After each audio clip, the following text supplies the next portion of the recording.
টি-20 বিশ্বকাপের সুপার 8 পর্বের ব্যর্থতাকে সঙ্গী করেই দেশে ফিরেছিলেন বাংলাদেশের ক্রিকেটাররা। তবে দেশে ফিরে দিন কয়েকের বিশ্রাম নিয়েই আবার ফ্র্যাঞ্চাইজি লিগে খেলতে দেশের বাইরে চলে যান 5 ক্রিকেটার।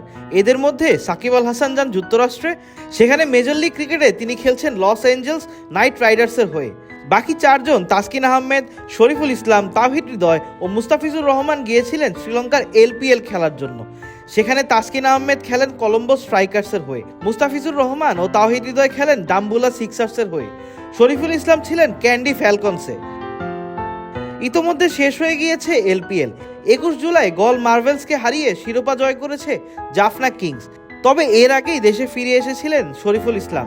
এলপিএল শেষে দেশে ফিরেছেন তাওহিদ হৃদয়, মুস্তাফিজুর রহমান ও তাসকিন আহমেদরাও। অর্থাৎ এলপিএলে খেলা বাংলাদেশের 4 ক্রিকেটারই এখন দেশে, বাকি শুধু যুক্তরাষ্ট্রের মেজর লিগে অংশ নেওয়া সাকিব আল হাসান। কিন্তু তিনি ফিরবেন কবে?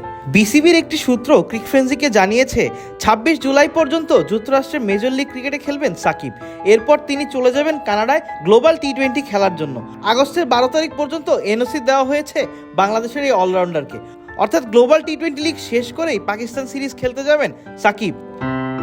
নগদের কাছে সব গ্রাহকই প্রিয়, তাই তো সারা দেশে ক্যাশ আউট চার্জ সবচেয়ে কম।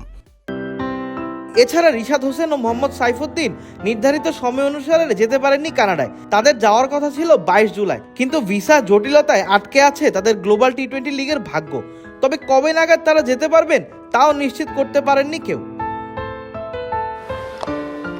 এদিকে চট্টগ্রামে চলমান বাংলাদেশ জাতীয় ক্রিকেট দলের অনুশীলনে যোগ দেননি এলপিএল ফেরত 4 ক্রিকেটার শরীফুল ইসলাম, তাসকিন আহমেদ, মুস্তাফিজুর রহমান ও তাওহিদ হৃদয়। 3 আগস্ট থেকে ঢাকায় শুরু হতে যাওয়া অনুশীলন পর্বে তাদের যোগ দেওয়ার কথা রয়েছে। আবিদ মোহাম্মদ, ক্রিক ফ্রেন্সি।